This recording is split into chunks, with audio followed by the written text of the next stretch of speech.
നമ്മൾ വർക്ക് ചെയ്യുന്ന ഫയലുകൾ തുറക്കാനായിട്ട് നേരത്തെ പറഞ്ഞതുപോലെ തന്നെ ഓപ്പൺ കമാൻഡ് കൊടുക്കാം. ഇത് കൂടാതെ ഇതിൻ്റെ ടാബിൽ റൈറ്റ് ക്ലിക്ക് ചെയ്ത് കഴിഞ്ഞിട്ടുണ്ടെങ്കിൽ ഓപ്പൺ ഡോക്യുമെൻ്റ് എന്ന് കാണാനായിട്ട് സാധിക്കും. ഇത് ക്ലിക്ക് ചെയ്തുകൊണ്ട് നമുക്ക് തുറക്കാനായിട്ട് പറ്റും. അതിൻ്റെ ആവശ്യമായിട്ടുള്ള സ്ഥലത്തേക്ക് പോവുക. ഉദാഹരണമായിട്ട് ഇപ്പോൾ സി ഡിയിലാണെന്നുണ്ടെങ്കിൽ മൈ കമ്പ്യൂട്ടറിൽ പോവുക, സി ഡിയിൽ തുറക്കുക.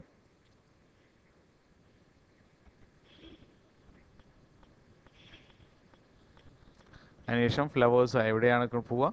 ഇവിടെ ഫോട്ടോഷോപ്പ് ഡോക്യുമെൻറ്റ്സ് ഇല്ലാത്തത് കാരണം നിങ്ങൾ ഇവിടെ ഫയൽസ് ഓഫ് ടൈപ്പിൽ നമ്മളിവിടെ ചിത്രങ്ങൾ കാണുന്നില്ലെങ്കിൽ ഫയൽസ് ഓഫ് ടൈപ്പിൽ ക്ലിക്ക് ചെയ്തുകൊണ്ട് അത് JPG എന്നാക്കി കൊടുക്കുക. അതെല്ലാം നിങ്ങൾക്ക് ഫോർമാറ്റ് അറിയില്ല എങ്കിൽ ഏറ്റവും താഴെ കാണുന്ന ഓൾ ഫോർമാറ്റ് എന്ന് കൊടുത്തു കഴിഞ്ഞാൽ നമുക്കിവിടെ കാണാനായിട്ട് സാധിക്കും.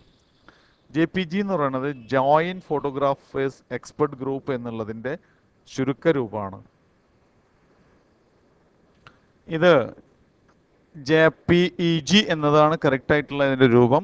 സാധാരണ ചില ആളുകൾ JPG എന്ന് മാത്രം പറയും, ചില ആളുകൾ JPEG എന്ന് പറയും, JPG എന്ന് പറയും. ഉദ്ദേശിക്കുന്നത് ഇത് തന്നെയാണ്.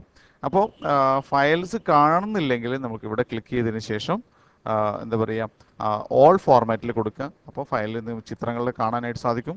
ഇതിന് ശേഷം ആവശ്യമായ ഇമേജ് സെലക്ട് ചെയ്തുകൊണ്ട് നമുക്ക് ഓപ്പൺ ചെയ്ത് കഴിഞ്ഞാൽ അത്രയും ഓപ്പൺ ചെയ്തിട്ടുള്ള അത് ഫയലുകൾ ക്ലോസ് ചെയ്ത് ഓപ്പൺ ചെയ്തിട്ട് വരും.